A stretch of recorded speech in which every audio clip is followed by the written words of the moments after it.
a child growing up here on Hecla, it was, I mean, we just grew up knowing that fishing was the only thing there was to do. We had some cattle, our parents were subsistence farmers and fishermen and that, and we were all poor, but we didn't know we were poor. We all thought that we were pretty rich.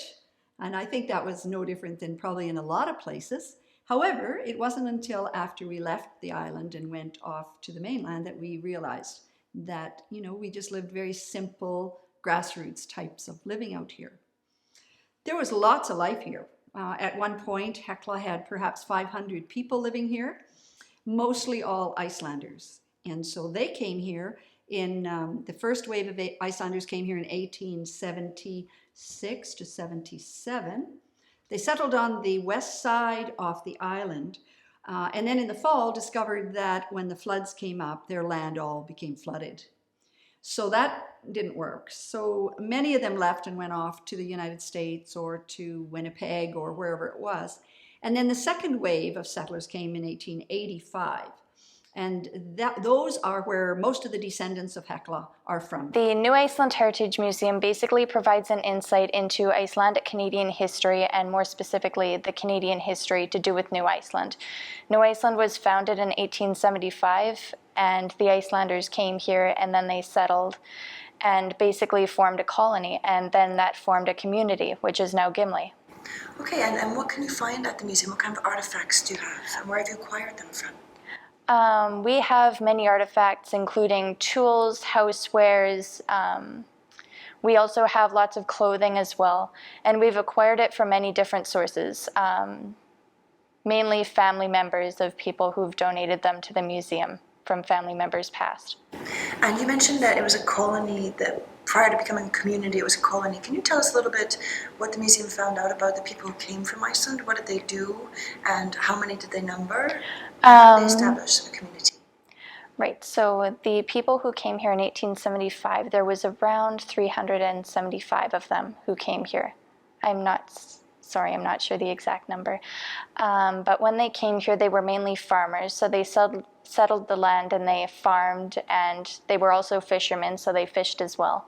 My grandmother was a Canadian. That's my grandmother, my dad's mother. And she always said, "Canada is my beloved country." She was so happy to live here. She wouldn't have gone back to Iceland for any money. She had a chance to go back. She wouldn't go back. What she remembered about Iceland was being hungry and cold. And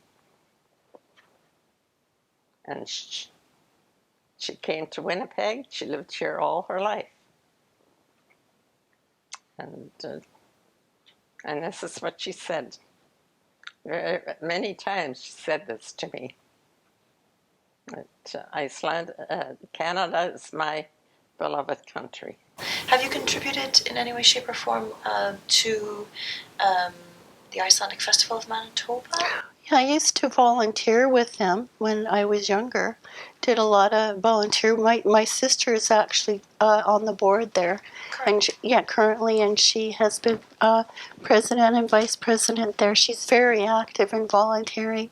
So I think and I've been volunteering here at the Scandinavian Center.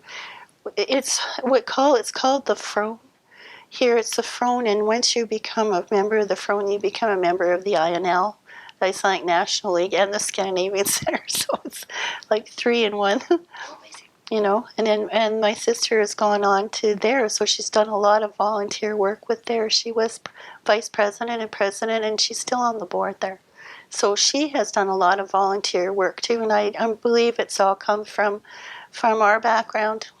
You know, like the volunteer work that my dad did actually through the Icelandic community. I think that Ludwig Heimskringla and Icelandic Connection magazine, as the Icelandic-Canadian is now called, are two important vehicles for safeguarding Icelandic culture. Again, because they tend to be heavily focused on print media, they actually need to evolve in new directions. You know, we need to make much better use than we do of the internet, for instance, and probably need to start making much better use of video. as a technology for conveying what we have to offer. That said, it is the place where people can go to read folkloric pieces, to read tales of the ancestors. Even though we can't, restrict ourselves to that, we also have to talk about present-day Iceland and geology and various interesting phenomena of today. But in terms of most people having access to quality information about the country's folklore, about its mythology, about its sagas and its eddas, I think we do contribute a great deal to that. 2000 was a huge celebratory year in Canada and in Iceland, celebrating the fact that the Vikings had settled in North America 1,000 years before. So I thought it would be quite interesting to have descendants of the first settlers here singing the songs of their forefathers into the next millennium. And that's all it was meant to be, just 2 or 3 songs sung by the kids in the area. And so we started on this project. I was quite surprised at the response of the kids. The choir was consisting of family groups as opposed to certain age groups. So there was teenagers as well as rather young children, 6 or 7 or 8 years old, all joined in this choir. And they learned very quickly. It was obvious that they were keen on doing this. And my first choir, we started in 1999, and the mothers very graciously offered to make costumes that looked like Icelandic costumes. There was 15 kids in the very first choir. So we do get a lot of Icelandic visitors. I'm also actually the language teacher at the Icelandic camp located right near Gimli, Manitoba, right here in the Interlake. And I've been doing that. This is my 4th summer there now. It's a camp that I attended as a child, and I've kind of gone full circle, come back around to help out and share the Icelandic culture and language with the children. Have you found a market, being that so many people are of Icelandic descent in North America, have you found a pretty keen market for this type of cultural product? I think we have found a market all across prairie provinces, all the way to Detroit. One in China. We've got one in China. There is a market. I've got people contacting me daily, congratulating us, thanking us, asking questions about the flag. And again, letting us know that, hey, you should get a hold of this fellow in Mozart, Saskatchewan. He'll sell. Or come stay with us because we're in, and also too is go you to guys Vancouver have to, you have to go to the INL conventions. So we've networked quite a bit. We've actually it's just an infant company right now. During the summer, we were able to kick this off a little bit better than last year. Last year we were by the seat of our pants. Can card it and spin it and make wool yarn. Wow. I used to make all the mitts for Mum or for Dad. Like he had a whole bunch of guys working for him. And he had to have so many pairs of mitts for fishing. Okay. In the winter. And I used to make them on a machine. We had an old turnaround machine. And I made the thumb and everything in it. Wow. And then I just sewed it up a little bit. And who taught you to knit? I just learned by myself. You did? Yeah. My brother taught me at first because he had known how better. Oh, I've been fishing, I guess, since I was about 10 years old with my dad. Yeah. I'm 72 now, so right. But yeah. I guess it's close to 60 years I've seen it. Yeah. And so have you seen those population fluctuations happening? Oh, yeah. And stuff? So that's like the natural ebb and flow of things then, I imagine, eh? But in the last 15 years, 20 years, when we were getting this 18 or 20 tubs to a net, that was only for a little while that it peaked, because when my son started fishing, we would fish together, and we were out of Black Island, we'd set 80 to 100 nets, and we'd come in with maybe 3 or 4 tubs. Yeah. We'd lift 20 nets a day and come in with 3 or 4 tubs of fish. We're so lucky to have so many wonderful people in this Icelandic community. Of course, I think of Stefán G. Stephenson and him writing, and who was from Markerville. I think it's just marvelous what he has written. And of course, we're very fortunate to have an Icelandic reading club here called Lestrafélag, which is Gleym mér ei, which means forget me not. And Linda Faye Sigurdsson Collette, who runs that, has just done a marvelous job. It's been around for 20 years. I also think of, for instance, David Gisason, that just came out with a wonderful book of poetry, and all in English. And but we have so many wonderful writers here. And when I think of I've been looked at these books many times, and I have books at home that belong to my parents and my grandparents, and I think of all this wonderful work that people have done, and I often think to myself, I think I should try writing a book or a poem, but I am in the process of writing my own life story for my children. Some of the books that we've studied in the Icelandic reading group, they've just been marvelous. I think the one that interested me the most was the one called Nýja Ísland. There's another writer that we have here in Manitoba that did a tremendous job of writing about the Icelanders in both Saskatchewan and Manitoba. And as a matter of interest, that was Judge Walter Lindahl. He wrote the Saskatchewan Icelanders, but he also was the one of 3 nationalities in 1967 who wrote about the Icelanders. It was the Ukrainians, and I believe the Scots and the Icelanders. Those were the only 3 nationalities that were written up with their history for our centennial in 1967. Some of my favorite folklore would be to do with the Yule lads, and this may not be exactly how it goes, but 12 days prior to Christmas, they come down from the mountains, and the mountains is kind of where all of the more, not so much evil, but maybe not so good supernatural beings would be. So the trolls are up there, and if there's ogres, they're up there, and so they go up to the mountains, and they only come down in cover of darkness, so they can't come into the sunlight. Or if they do come down from the mountains, they're caught in the sunlight, they'll turn into stone, and you'll see all over the Icelandic landscape there's these stone trolls that they've the Icelanders say they've come down from the mountains, they've come in the sunlight, they haven't got back up, and they're frozen like that now for time. So the trolls come down from the mountains, and each day one comes down to visit the children, and they're really weird things. Like one is door sniffer, a window peeper, pot licker. Like they're just really weird things that you probably wouldn't associate with a children's story. And so they come down every day and make sure the children are behaving prior to Christmas. And then and I think it goes that if they don't wear their Christmas finery, the cat comes down. There's a black cat that comes down, and he'll basically eat them if they don't. So laying in the bunk, and I had taken off the light and was there. And all of a sudden I woke. It was dark. Woke up and looked around. I had been sleeping, and there on the corner, no different than the end of that rock, is somebody standing. And with a tremendous start, I said, "What did you want?"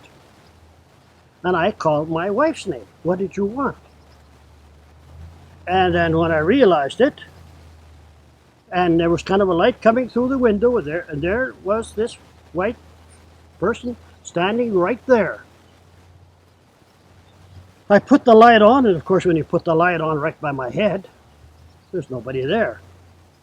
So I went to the front door and the back door of the boat to check. Did I miss something or whatever? Well, I says, I'm too tired. If there's somebody around here who wants to come in, I'm going back to bed, and that's the end of my story. Ja, det var så som när jag var ung och amma och abi tog often att det var ekvatet det är ju med kvasemma i så skatta och abi så var mora som kom och det var mycket som var det upp ett var kom med folk som var bjöd här med Iceland. Och sen säger han hade fjorten på Island. Så säger sen säger att han hade läst hela utgivet och så läste jag helt det allt som och får bara till Island. Jag vet inte vad det är satt i den ner. Från det lågprisat faktiskt. Det var gammalt kattfilm för söndagen. Han var gammal i Italien. Och han måtte med både flere hundar jeg var for å få det glatt og han gjorde ikke springa. Og jeg sa det at det var fett. Han sier gamle næren der nede i Italien. Så spurte jeg ham som hadde kommet hundar mine. Og hundene var glatt. Og så vet vi ganske kjøpet til meg siden. Så kom vi gamle næren i gang og bort. Iceland, så jeg vet ikke hva det var noe sannliker i det, så er det ikke, jeg vet ikke. Jeg tror jeg har håpet til nyheter.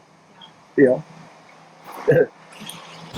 Litla stúlkan eftir Jóhann Magnús Bjarnason. Æ, segðu mér söguna aftur. Já, söguna þá í gær. Litlu stúlkuna með ljúfu augun og ljósa flétturnar tvær. Var hún ekki fædd upp á Íslandi og alin þar upp á sveit, þá sent hingað vestur á sveitarins fé. In my own circumstances, we're now down 3 or 4 generations. They came in the late 1800s. And, I'm only half. That means my son is only a quarter. And it does become a little more difficult to maintain, but we do try. I think it's important at our cottage, and because we still maintain connections with the Gimli community. We participated in Icelandic-Canadian, and it was one of the very first words I had my son learn how to spell and say properly. We have reminders in terms of photographs and just the colors and the flags, and I think that although it's difficult, traditions will be lost unless they're handed down. And I think ultimately I feel I have a responsibility to do that. When you look at what the Icelanders went through, not just from the financial crisis standpoint, like they had a collapsed government. They had no money. And what they did is they came together as a country. They came together, they said the people spoke as one. They came together and said, we've had enough of this. You've now seen bankers jailed. In all the years that I've even read a newspaper and understand about this stuff, I've never heard of a banker ever being jailed until then. So I think the fact that, they're, and like Scandinavians have always been kind of more modern thinkers, more kind of willing to do what some other places aren't willing to do. And that's one where, they kind of took the bull by the horns and said, you know what, no, you're in jail, you caused this, you're gonna suffer a consequence. And I think that's fantastic. And I said, if we ever had that over here in Canada and the US, there would be a lot of scared bankers. Yeah, I said, I can guarantee you a lot of people would be either changing careers right away, or they would be hiding a ton more money. Because, there's, we need to have that kind of free thinking and that more modern thinking. Because of the strong cultural ties that also the central government of Canada encourages people to maintain, the ties to the old country are still very strong. And we have therefore maintained this office here, the Consulate General of Iceland in Winnipeg, since 1999, besides opening up a new embassy of Iceland in Ottawa in 2001, where I was the first ambassador that opened the doors there. How would you describe the uniqueness of Manitoba's Icelandic Canadians in comparison to other Icelandic immigrant populations in Canada and the US? Well, the uniqueness is the fact that they are more numerous here than anywhere else. And they have had a cohesiveness from the beginning that's still very prevalent and obvious all the way since 1875. Although there has been a lot of spreading around of the Canadians of Icelandic descent, this is still the historical and spiritual center of the Canadians and United States citizens of Icelandic descent. Ríðum, ríðum, rekum yfir sandinn, rennur sól á bakvið Arnarfell. Hér á reykir margur og hreinandinn, úr því fer að skyggju og jökulsfell. Drottinn leiði drausulinn minn, drjúgur verður síðast í áfanginn. Drottinn leiði drausulinn minn, drjúgur verður síðast í áfanginn. Þey, í horti tóa, þurran vill hún blóði væta kom. Eða líka einhver var að hóa, undarlega dýrum karlar róm. Útilegu menn í ódáðarhraun, eru kannski smala á laun. Útilegu menn í ódáðarhraun, eru kannski smala á laun. Ríðum, ríðum, rekum yfir sandinn, rökkrið að síg og herðu breið. Álfa drottning að beisla gandinn, ekki gott að verða á hennar leið. Vænsta klárinn vill ég gefa til að vera komin ofan í Kiðagil.